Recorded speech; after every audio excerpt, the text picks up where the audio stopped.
قادری رنگ کو سبسکرائب کیجئے، بیل آئیکن پر کلک کریں تاکہ ہماری لیٹسٹ ویڈیو آپ سب سے پہلے دیکھ سکیں۔ لائک، شیئر، کمنٹ کرنا بالکل نہ بھولیں۔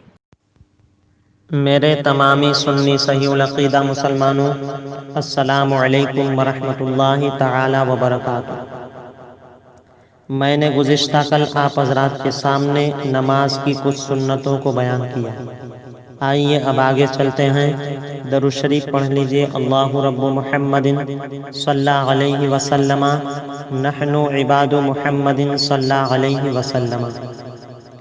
فرماتے ہیں عمر میں ایک بار درود شریف پڑھنا فرض ہے، اور ہر جلسہ ذکر میں درود شریف پڑھنا واجب ہے، چاہے خود نام اقدس لے یعنی محمد صلی اللہ علیہ وسلم لے یا دوسرے سے سنے۔ اگر ایک مجلس میں 100 بار ذکر آئے یعنی نام محمد صلی اللہ علیہ وسلم آئے تو ہر بار درود شریف پڑھنا چاہیے۔ اگر نام اقدس صلی اللہ علیہ وسلم لیا یعنی محمد صلی اللہ علیہ وسلم کہا یا سنا اور درود شریف اس وقت نہ پڑھا تو کسی دوسرے وقت میں اس کے بدلے کا پڑھ لے۔ جہاں تک بھی ممکن ہو درود شریف پڑھنا مستحب ہے، اور خاص کر ان جگہوں میں جمعہ کے دن، جمعہ کی رات، صبح اور شام، مسجد میں جاتے وقت، مسجد سے نکلتے وقت، حضور صلی اللہ تعالی علیہ وسلم کے روضہ اقدس کی زیارت کرتے وقت، صفا مروہ پر، خطبے میں، اذان کے جواب یعنی اذان جواب اذان کے بعد، اذان کا جواب دینے کے بعد، اقامت کے وقت، اور وعظ کہتے وقت یعنی نصیحت کرتے وقت، پڑھنے اور پڑھانے کے وقت، سوال اور فتویٰ لکھتے وقت، کوئی کتاب لکھتے وقت، ان سب اوقات میں جو ہے درود شریف پڑھنا یہ مستحب ہے۔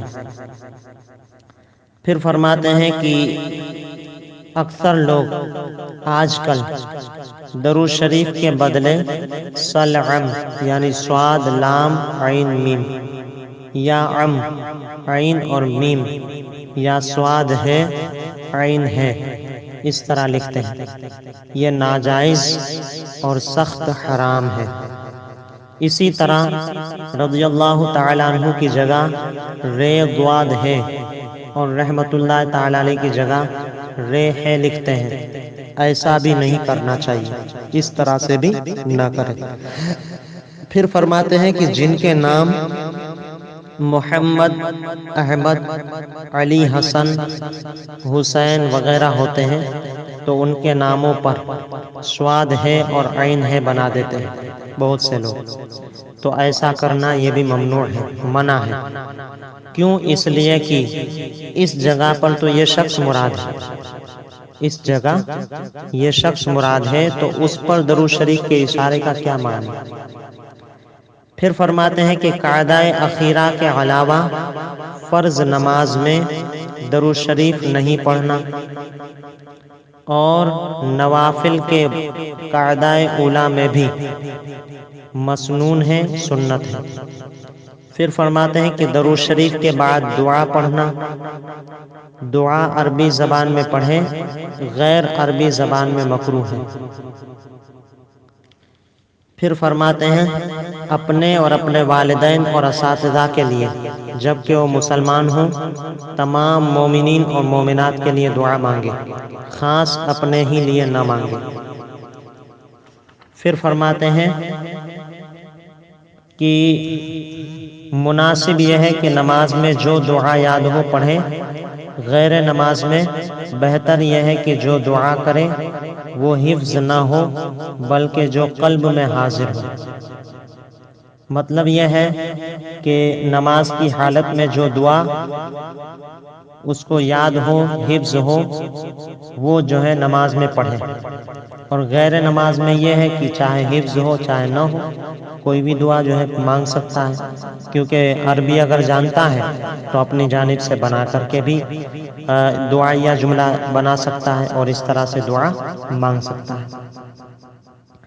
پھر فرماتے ہیں کی مقتدی کے تمام انتقالات میں بتا چکا، تکبیرات انتقالات یعنی رکوع کی تکبیر، سجدے کی تکبیر، پھر سجدے سے اٹھنے کی تکبیر، تمام انتقالات امام کے ساتھ ساتھ ہونا ہے، اور السلام علیکم ورحمۃ اللہ 2 بار کہنا، اور پہلے دائنی طرف پھر بائیں طرف سلام پھیرنا، یہ بھی سب سنت ہے۔